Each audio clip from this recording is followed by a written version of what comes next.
bem-vindo à Necroteca, o seu pior pesadelo.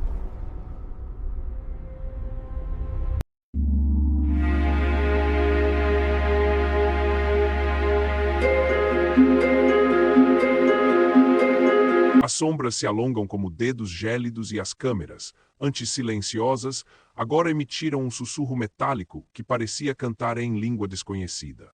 André deslizou pelos corredores úmidos, seu peito apertado pelo peso de cada segundo que parecia perder o significado.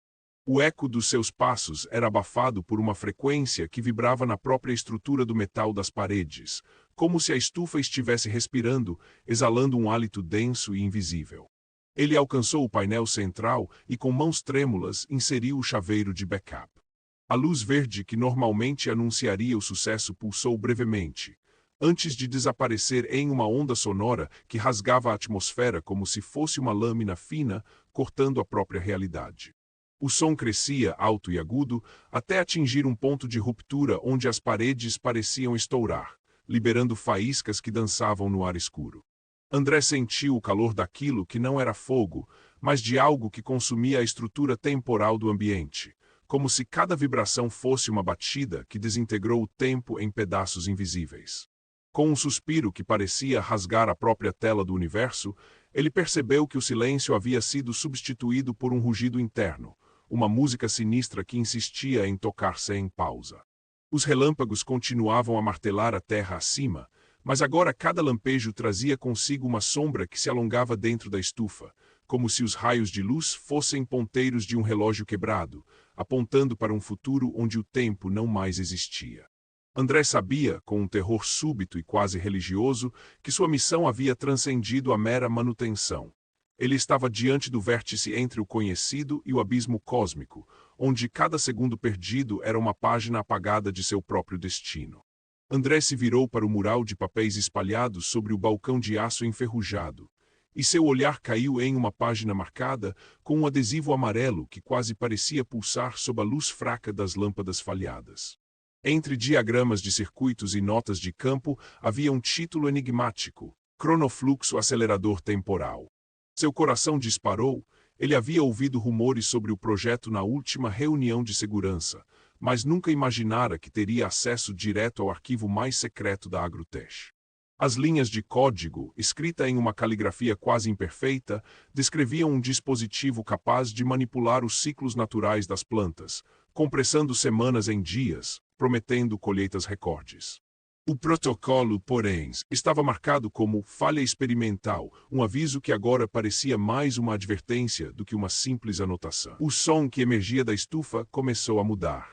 Não era apenas o eco das lâmpadas quebradas, era algo mais profundo, quase orgânico, que vibrava nas paredes de concreto como se as próprias pedras tivessem memórias.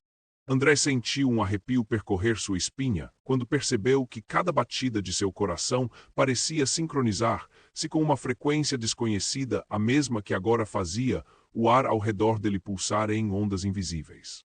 Os relógios internos da sala, os mostradores que antes marcavam horas e minutos com precisão mecânica, começaram a atrasar, como se fossem capturados por um fluxo de energia que devorava tempo em vez de gerar luz. Ele correu em direção à porta principal, tentando fechar o vidro de segurança que ainda estava parcialmente aberto. Mas ao tocar o painel, as portas pareciam ter adquirido vida própria. Os mecanismos rangiam como se estivessem envelhecendo a cada segundo perdido. Enquanto empurrava a porta, um sussurro etéreo atravessou o ar, vozes distantes de uma era que nunca havia existido, misturadas com o clangor de máquinas antigas. A sensação de ser puxado para trás aumentou. Seu próprio pulso parecia desacelerar, enquanto o ambiente ao redor acelerava em um ciclo infinito de segundos que se esticavam e encolhiam como cordas tensas. Cada instante que passava fazia a realidade ao seu redor distorcer mais, como se as horas fossem devoradas pelos ecos do passado eterno, deixando apenas uma sombra escura daquilo que era tempo. Ao cruzar o limiar de vidro, André sentiu as paredes da estufa se dilatarem como um pulmão que inala e exala ao mesmo tempo. O ar ficou denso, carregado de uma vibração que não se encaixava em nenhuma escala sonora conhecida. Era mais um pulso elétrico que a própria matéria, pulsando com a frequência de algo além do universo físico. No centro, o núcleo de energia, um cilindro cromático de luz azul escura, pulsava lentamente, como se estivesse respirando. Mas ao aproximar-se dele, uma silhueta emergiu das sombras. Um espectro formado por correntes de luz líquida que dançavam em torno da estrutura, sem forma fixa, apenas contornos borbulhantes que mudavam a cada instante. A entidade não falava com voz. Sua presença era comunicada através de ondas sonoras tão complexas quanto as sinfonias de um violino quebrado. Cada vibração atravessou o corpo de André como uma onda de choque, alterando a percepção do tempo em seu cérebro. Segundos se esticavam como cordas tensas, comprimiam-se como bolhas de ar sob pressão e depois explodiam em silêncio absoluto. O coração dele, já frenético, começou a bater com ritmos que iam além das batidas naturais, às vezes acelerando como um relógio que perde as horas, outras vezes desacelerando até quase parar, enquanto o eco da entidade manipulava cada pulsação como se fosse uma nota dissonante em uma composição sem fim.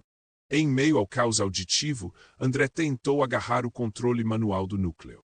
As mãos tremiam tanto pelo frio quanto pela ansiedade de perceber que qualquer toque poderia ser a última decisão que ele tomasse. O espectro se aproximou, seus contornos cintilantes envolvendo a base do cilindro, e cada vibração parecia corromper a própria estrutura física. Fios elétricos começaram a se desfazer em nuvens de luz líquida, enquanto o tempo ao redor dele desmoronava em uma espiral que poderia tanto se estender eternamente quanto colapsar num instante silencioso. O terror não vinha da entidade em si, ela era apenas um reflexo do abismo temporal que agora se fazia palpável, mas da inevitabilidade de perder a própria identidade dentro daquele vórtice, onde cada batida do coração era uma escolha entre ser parte de algo eterno ou desaparecer no vazio do tempo perdido. A cada passo que André dava nas escadas de concreto, o som dos seus pés ecoava como batidas de um coração que não conseguia mais controlar. A energia das tubulações que alimentavam a estufa parecia ter sido sugada para algum vórtice invisível, e os cabos, antes brilhantes, agora pendiam como sombras liqueficadas, vibrando em frequências que distorciam o espaço ao redor. Ele apertou as mãos sobre o painel de controle improvisado no corredor, dedos tremendo enquanto digitava códigos que nunca havia visto. Cada tecla parecia disparar uma rajada de luz azul escura que se espalhava pelos corredores como um hálito congelante. O ar denso carregava vibrações tão altas que faziam as paredes tremerem suavemente, e o relógio antigo no teto do corredor começou a girar em sentido contrário, cada segundo passando como se fosse puxado para dentro de uma poça negra. André sentiu seu peito apertar. O ritmo acelerado de sua respiração parecia se fundir ao zumbido que emanava da estufa, desmoronando atrás dele. A luz intermitente, que antes alimentava as lâmpadas, agora piscava em padrões aleatórios, como um farol de alerta que falhava a cada instante, lançando sombras que pareciam rastejar pelas paredes como mãos invisíveis.